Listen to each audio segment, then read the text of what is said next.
عاشر عظیم ایک Pakistani director, writer اور سب سے بڑی بات سول سروس آفیسر تھے۔ انہوں نے اپنی پہچان ایک ڈرامہ سیریل سے بنائی جو کہ 1992 کے کرکٹ ورلڈ کپ کے ٹھیک 2 سال بعد ریلیز کیا گیا، جس کا نام دھواں تھا۔ اس کی بیوی آئی تھی اسے چھڑانے۔ کتنا دندہ کیا ہے؟ 34۔ کس کی آدمی ہو؟ انہوں نے ڈرامہ دھواں میں اچھی خاصی مقبولیت حاصل کی۔ آج کل وہ کینیڈا میں ٹرک ڈرائیونگ کرتے ہیں اور انہوں نے ایک فلم بھی بنائی جس کا نام مالک ہے۔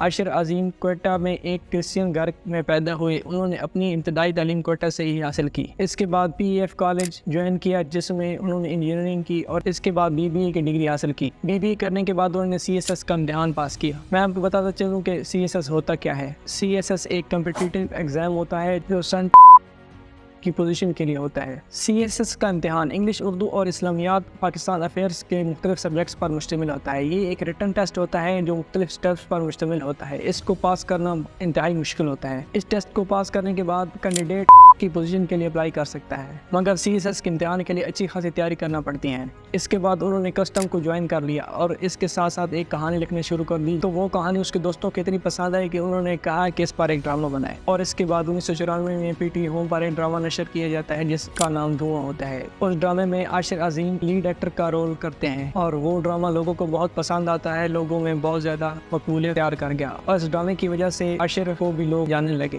اور پورے پاکستان سے اس ڈرامے کو اچھا رسپانس ملتا ہے۔ عاشر عظیم ایک پاکستان سول سرونٹ تھے۔ انہوں نے محنت اور ایمانداری سے ایف بی آر میں کام کیا۔ انہوں نے پاکستان کی اکانومی کو بڑھانے کے لیے دن رات محنت کی۔ انہوں نے پاک کسٹم میں رہتے ہوئے ایف بی آر کے ساتھ مل کر ایک ایسا سافٹ ویئر بنایا جو کہ کنٹینرز کو صرف 4 گھنٹوں میں خالی کر سکتا تھا، جس کے لیے پہلے 12 سے 15 دن لگتے تھے۔ اس سے ٹائم کی کافی بچت ہوئی اور ملک کی اکانومی گروتھ کی طرف جانے لگی۔ اس کی وجہ سے کسٹم میں کرپشن کی کمی ہو رہی تھی کیونکہ اس میں کرپشن کرنا مشکل ہو رہا تھا، مگر یہ بات کچھ لوگوں کو ہضم نہ ہوئی۔ انہوں نے عاشر عظیم کو ہی راستے سے ہٹانے کی کوشش کی۔ اس کے بعد انہوں نے عاشر عظیم پر جھوٹے اور بے بنیاد الزامات ڈالے۔ اس کے بعد عاشر عظیم کو کسٹم سے نکال دیا گیا۔ اس دوران انہوں نے بہت بڑی مثال قائم کی۔ انہوں نے نہ صرف کوئی پریس کانفرنس بلائی اور نہ ہی کسی پروپیگنڈے کا سہارا لیا۔ انہوں نے اپنی بے گناہی ثابت کرنے کے لیے 3 سال لگا۔ آخرکار عدالت انہیں باعزت بری کر دیتی ہے اور ان کی پوسٹ پر انہیں بحال کر دیا جاتا ہے۔ جو ہی عاشر عظیم اپنی پوسٹ پر بحال ہوئے، اس کے چوتھے دن انہوں نے اپنی جاب سے استعفیٰ دے دیا اور یہ ملک چھوڑ کر وہ کینیڈا چلے گئے۔ اس دوران انہوں نے ایک فلم بھی بنائی جس کا نام مالک تھا۔ امید ہے آپ نے کبھی نہ کبھی اس فلم کا ٹریلر دیکھا ہی ہوگا۔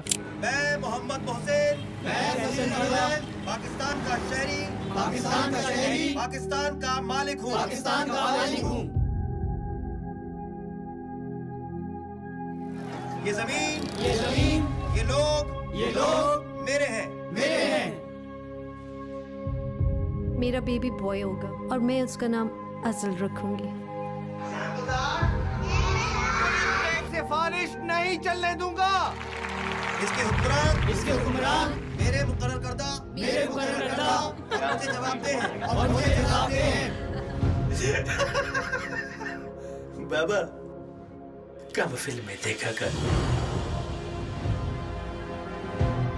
یہ فلم عاشر عظیم نے خود ہی ڈائریکٹ کی اور اس نے ایکٹنگ بھی خود ہی کی، مگر یہ فلم کبھی ریلیز نہ ہو سکی کیونکہ اس کی شروعات میں ہی مختلف کنٹروورسیز کا یہ فلم شکار ہو جاتی ہے، کیونکہ اس فلم میں انہوں نے کچھ کرپٹ لوگوں کو للکارا تھا۔ اس کے بعد عاشر عظیم کو ملک کا غدار اور مختلف الزامات کا سامنا کرنا پڑا۔ پھر عاشر عظیم نے عدالت کی مدد سے اس فلم کو ریلیز کروا دیا، مگر اس وقت یہ فلم مختلف کنٹروورسیز کا شکار ہو چکی تھی اور ان کی فلم بالکل فلاپ ہو گئی اور ان کا لگایا گیا سارا پیسہ ڈوب گیا۔ 2018 میں وہ یہ ملک چھوڑ دیتے ہیں اور اپنی فیملی کو لے کر کینیڈا مکمل طور پر شفٹ ہو جاتے ہیں۔ یہ ہے ایک ایسے شخص کی کہانی جس نے سی ایس ایس کا امتحان پاس کیا اور اپنی ساری زندگی ملک کی خدمت کے لیے گزار دی، مگر ان کو اس کا صلہ یہ ملا کہ انہیں ملک ہی چھوڑنا پڑا۔ عاشر عظیم کا یوٹیوب چینل بھی ہے جس پر وہ ملک کے لیے اپنے خیالات کا اظہار کرتے ہیں۔ اگر آپ نے ان کی فلم مالک دیکھنی ہے تو کہیں جانے کی ضرورت نہیں، میں اس فلم کا لنک ڈسکرپشن میں دے دوں گا، آپ ان کے یوٹیوب چینل پر جا کے دیکھ سکتے ہیں۔